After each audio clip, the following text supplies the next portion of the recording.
Tiga parpol diduga terseret korupsi BTS Kemkom Info. Mahfud MD anggap gosip politik. Saya juga dapat berita itu dengan nama-namanya gitu, tapi saya anggap itu gosip politik. Ya, gosip politik. Kita bekerja dengan hukum saja. Saya juga sudah lapor tentang itu ke Presiden. Pak, saya tidak akan masuk ke soal ini.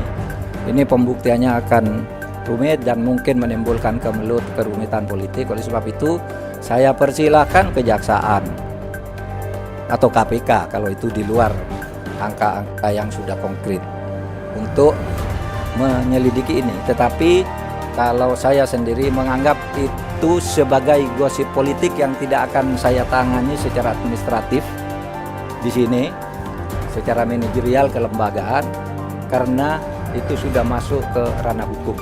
Saya tidak melihat dan saya memastikan tidak ada Mira masuk di BTS. Saya garansi kalau soal itu.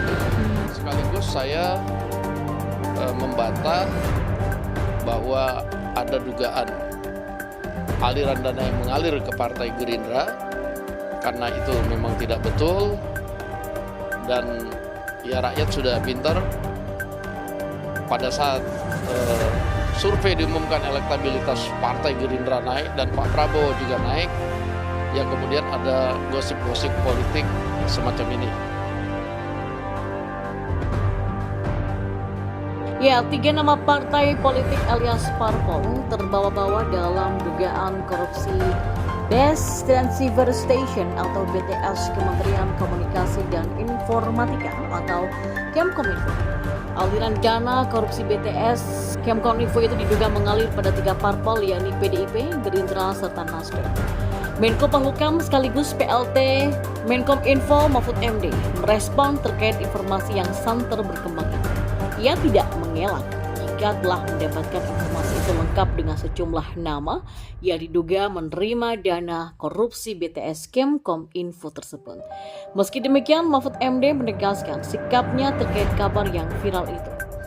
Ya, saya juga dapat berita itu dengan nama-namanya, tapi saya anggap itu gosip politik. Ya, kami bekerja dengan hukum saja, kata Mahfud usai melantik pejabat eselon 1 Kominfo di kantor Kominfo Jakarta Pusat. Mahfud MD menyatakan bahwa dirinya juga sudah melapor kepada Presiden Joko Widodo terkait informasi aliran dana ke parpol tersebut. Saya juga sudah lapor soal itu kepada Presiden. Pak, saya tidak akan masuk ke soal ini. Ini pembuktiannya akan rumit dan mungkin akan menimbulkan kemelut politik. Oleh sebab itu saya persilakan kejaksaan atau KPK untuk menilai, kata Mahfud MD.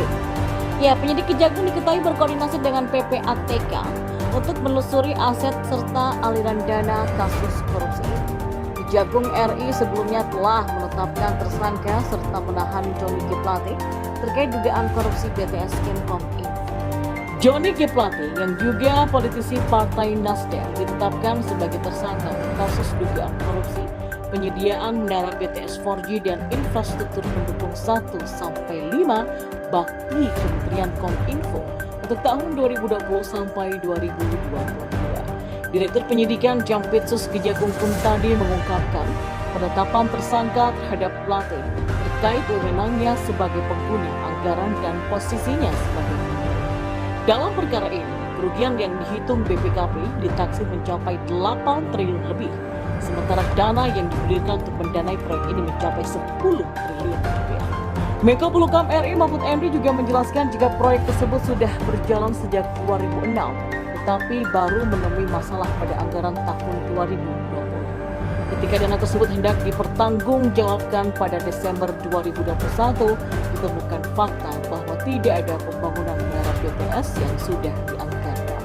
Pihak yang mengerjakan proyek itu pun meminta perpanjangan waktu untuk membangun BTS hingga Maret 2022 dengan alasan pandemi COVID-19. Mahfud MD juga menyatakan masyarakat yang akan dirugikan jika proyek pembangunan BTS 4G terhenti akibat skandal korupsi. Mahfud MD mengatakan Presiden Joko Widodo mengingatkan proyek pembangunan BTS 4G merupakan salah satu dari proyek strategis nasional atau PSN yang sudah dirintis sejak 2006.